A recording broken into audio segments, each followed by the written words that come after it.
आज की वीडियो में सुमित्रा नंदन पंत प्रकृति के सुकुमार कवि। इनका जन्म अल्मोड़ा ज़िले के कौसानी गांव में 20 मई 1900 को हुआ था। सुमित्रा नंदन पंत जी की जो अधिकतर कविताएं हैं वो प्रकृति के ऊपर हैं, इसलिए इनको प्रकृति का सुकुमार कवि भी कहा जाता है। प्रकृति का सुकुमार कवि होने के कारण इनकी एक कविता है ग्रामश्री, कक्षा 9 हिंदी क्षितिज की किताब में पाठ 13। कविता का नाम है ग्रामश्री, जो गांव की हरियाली के ऊपर इन्होंने लिखी है। देख लीजिए कविता आप लोग। फैली खेतों में दूर तलक मखमल की कोमल हरियाली, लिपटी जिससे रवि की किरणें, चांदी की सी उजली जाली, तिनकों के हरे हरे तन पर हिल हरित रुधिर है रहा झलक, श्यामल भूतल पर झुका हुआ नभ का चिर निर्मल नील फलक। फैली खेतों में दूर तलक। कवि सुमित्रानंद पंत जी कहते हैं कि खेतों में बहुत दूर तक हरियाली फैली हुई है, अर्थात फसल लहलहा रही है। मखमल की कोमल हरियाली, अर्थात वो हरियाली किसके समान है? मखमल के समान। फसलों की मखमली कोमल हरियाली खेतों में दूर दूर तक फैली हुई है। लिपटी जिससे रवि की किरणें, चांदी की सी उजली जाली। उसमें रवि की किरणें अर्थात सूर्य की किरणें किस तरीके से लिपटी हुई हैं? चांदी की सी उजली जाली, मानो किसी ने चांदी का जाल बुन दिया हो। तिनकों के हरे हरे तन पर हिल हरित रुधिर रहा है झलक। तिनकों के हरे हरे तन पर, अर्थात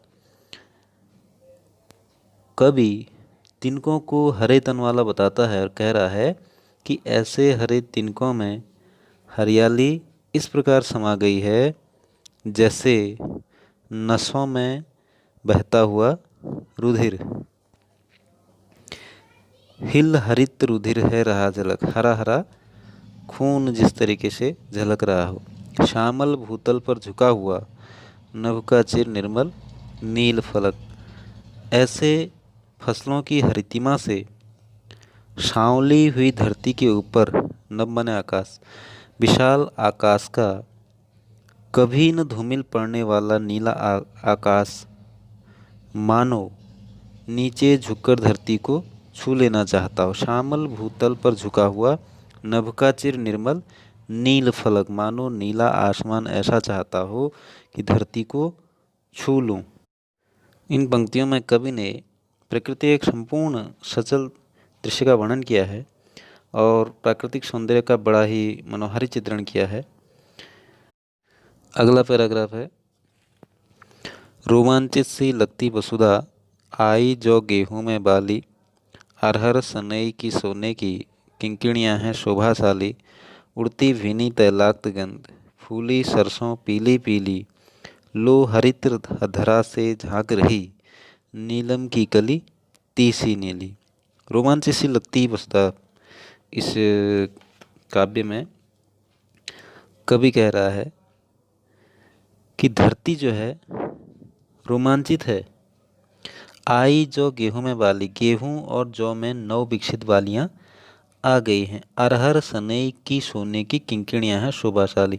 अरहर और सनई की पक्की जो फसल पक गई है, उन फलियों के बीच हवा से हिल कर के बज उठने वाले गोल सुनहरे दाने हैं। उड़ती भीनी तैलाक्त गंध। अब सरसों के खेत में क्या है? तेलीय गंध उड़ रही है, सरसों की गंध उड़ रही है। फूली सरसों का जो पीला रंग और उसके फूलों से हवा से बिखरती हुई तैलीय सुगंध है। लो हरित धरा से झांक रही, नीलम की कली तीसी नीली। तो हरी हरी धरती से निकलने वाले पीले फूल सिर पर सजाए हों तीसी के छोटे, तो इन सब का एकत्रित सौंदर्य देखकर मानो धरती रोमांचित हो गई हो, पुलक और प्रसन्नता से भर सी गई हो। इन पंक्तियों में कवि ने लहलाती फसलों का चित्रण किया है। अगला पैराग्राफ है, रंग रंग के फूलों में रिलमिल, हंस रही सखियां मटर खड़ी, मखमली पेटियों सी छड़ लटकी, छिमियां छिपाए बीज लड़ी, फिरती है रंग रंग की तितली, रंग रंग के फूलों पर सुंदर, फूले गिरते हों फूल सेंग, उड़ उड़ वृंतों से वृंतों पर। रंग रंग के फूलों में रिलमिल हंस रही सखियां मटर खड़ी।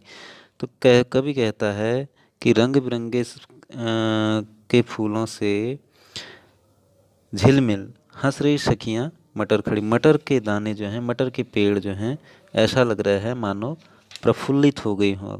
मटर के फूल, फलियों वाले पौधे ऐसे सुंदर लग रहे हैं जैसे मानो विस्तृत फसल राशि की सखियां हों। मखमली पेटियों सी लटकी छिमियां छिपाए बीज लड़ी, फसलों की मटर रूपी ऐसी सखी रंग बिरंगे फूलों के लिए खेतों में हंस रही है। तो बीजों की लड़ी या श्रृंखला को अपने में समेटे मटर की फलियां मखमल की मुलायम थैलियों सी मटर के पौधे से लगी लटक रही, ऐसी लग रही हैं मानो थैली में किसी ने इनको छिपा दिया हो। रंग रंग के फूलों पर सुंदर फूले गिरते हों फूल स्वयं, उड़ उड़ वृंतों से वृंतों पर।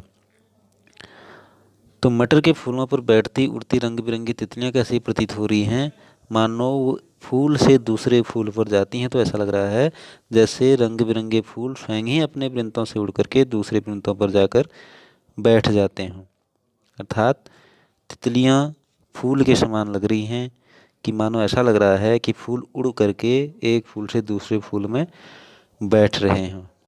अगला काव्य है, अब रजत स्वर्ण मंजरियों से लद गई आम्र तरु की डाली, झर रहे ढाक पीपल के दल, हो उठी कोकिला मतवाली, महके कटहल मुकुलित जामुन, जंगल में झरबेरी झूली, फूले आड़ू नींबू दाड़िम, आलू गोविंद बैंगन मूली। तो प्रस्तुत पद्यांश में सुमित्रानंदन पंत जी कह रहे हैं कि अब रजत स्वर्ण मंजरियों से लद गई आम्र तरु की डाली। आम की डालियों के विषय में कह रहे हैं कि गांव की धरती केवल फसलों से सौंदर्यपूर्ण नहीं है, बल्कि बाग बगीचों से भी सौंदर्यपूर्ण है। बाग बगीचों में क्या है कि आम की डालियां भी जो अब बौरों से लद गई हैं, झर रहे ढाक पीपल के दल, उनकी शोभा बढ़ा रही हैं। बासंती मौसम आने के कारण ढाक और पीपल के पुराने पत्ते झड़ रहे हैं और नव किस्लेयों को विकसित होने का अवसर दे रहे हैं। पुराने पत्ते झड़ रहे हैं और नए पत्ते आ रहे हैं, नव किस्ले। हो उठी कोकिला मतवाली, और ऐसे मौसम में कोयल मतवाली होकर के गा रही है। महके कटहल मुकुलित जामुन, जंगल में झरबेरी झूली। तो कवि कहते हैं कि कटहल फल आने के कारण महक उठे हैं और जामुन के पेड़ों पर भी जामुन के गुच्छे मुकुलित होने लगे था, निकलने लगे हैं। जैसे बगीचे में इन वृक्षों के फल आ गए हैं, वैसे ही जंगल में झरबेरी के पेड़ों से झरबेरी के गुच्छे फल करके लटक गए हैं। झरबेरी जंगली फल है। फूले आड़ू नींबू दाड़िम, और आड़ू में, नींबू में, दाड़िम में फूल आने लग गए हैं। आलू गोभी बैंगन मूली, और आलू गोभी बैंगन मूली भी अपने विकास की ओर प्राप्त कर रहे हैं। फसल के अनुसार इसमें कवि ने बाग बगीचे का भी वर्णन किया है, बहुत ही सुंदर वर्णन कर रखा है। पीले मीठे अमरूदों में अब लाल लाल चित्तियाँ पड़ी, पक गए सुनहरे मधुर बेर, अमली से तरु की डाल जड़ी, लहला पालक महमा धनिया, लौकी और सेम फली फैली, मखमली टमाटर हुए लाल, मिर्चों की बड़ी हरी थैली। इस कविता में कवि कह रहा है कि पीले मीठे अमरूदों में लाल लाल चित्तियाँ पड़ी, अर्थात अमरूद जो हैं पकने लग गए हैं। पीले अमरूदों में अब लाल चित्तियाँ पड़ने लग गई हैं, अर्थात अमरूद और अधिक मीठे और सुंदर हो गए हैं। पक गए सुनहले मधुर बेर, और बेर जो हैं सुनहले हो गए हैं। हरा बेर होता है जो सुनहला कलर का हो जाए तो इसका मतलब पक चुका है। आंवली के तरु की डाल झड़ी, और आंवली छोटा आंवला वो डालों पर बहुत से फलों के गुच्छे उसके लटक गए हैं। कहीं खेतों में पालक लहलहा रही है, लहलह पालक महमद धनिया, और कहीं धनिया की भीनी भीनी खुशबू फैल रही है। कहीं लौकी और सेम की लताओं में लौकी और सेम झूल रही है, लौकी और सेम फली फैली, मखमली टमाटर हुए लाल, तो कहीं मखमल से मुलायम टमाटर हरे से लाल हो गए हैं।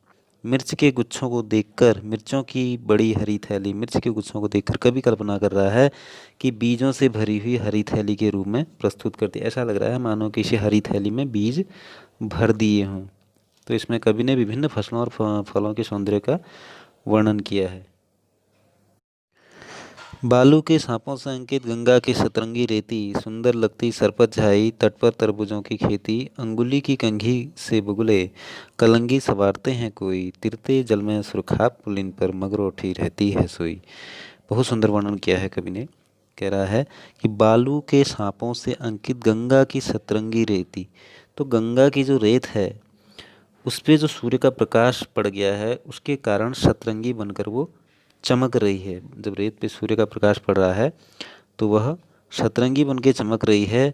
वह बालू के सांपों से अंकित है, उसके चारों ओर सरपत की घनी झाड़ियाँ और तट पर तरबूजों के खेत बड़े ही सुंदर गंगा की सतरंगी रेती, सुंदर लगती सरपत झाई, सरपत की घनी झाड़ियाँ बहुत सुंदर प्रतीत हो रही हैं और तट पर तरबूजों की खेती बहुत सुंदर लग रही है। अंगुली की कंघी से बगुले कलंगी संवारते हैं कोई, तो जल में अपने पैर को उठा करके सिर खुजलाते हुए बगुले ऐसे दिखाई दे रहे हैं जैसे वो अपने बालों में कंघी कर रहे होंगे।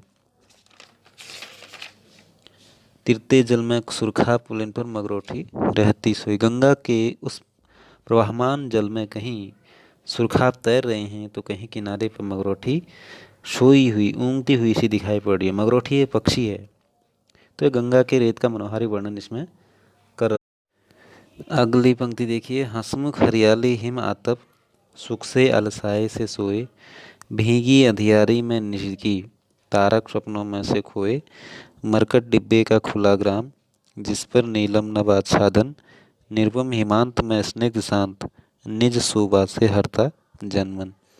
तो कविता की इन पंक्तियों में पंत जी ने बताया है कि हरियाली को अपने में समेटे बसंत के इस मादक मौसम में गांव का संपूर्ण दृश्य कैसा लगता है वो बता रहे हैं कि हंसमुख हरियाली हिम आतप। कवि कहता है कि रात को भीगी अंधियारी में सुख के कारण जो उत्पन्न होने वाला आलस्य है उसके कारण तो हंसमुख हरितिमा को धारण करने वाली फसलें जैसे रात और तारों के सपनों में खोई हुई सी सो रही हैं, सुख से अलसाए से सोई। सुबह को ऐसा प्रतीत हो रहा है मानो अभी तक वो फसलें सो रही हूँ। भीगी अंधियारी में छिगी तारक स्वप्नों में से खोए, अभी तक स्वप्न में खोए हैं। मरकत डिब्बे सा खुला ग्राम, मरकत में था पन्ना, तो पन्ने के डिब्बे जैसा यह गांव हमारा, इस मरकत के डिब्बे में जैसे गांव के ऊपर नीला आकाश ऐसे छाया है जैसे नीलम का आच्छादन हो।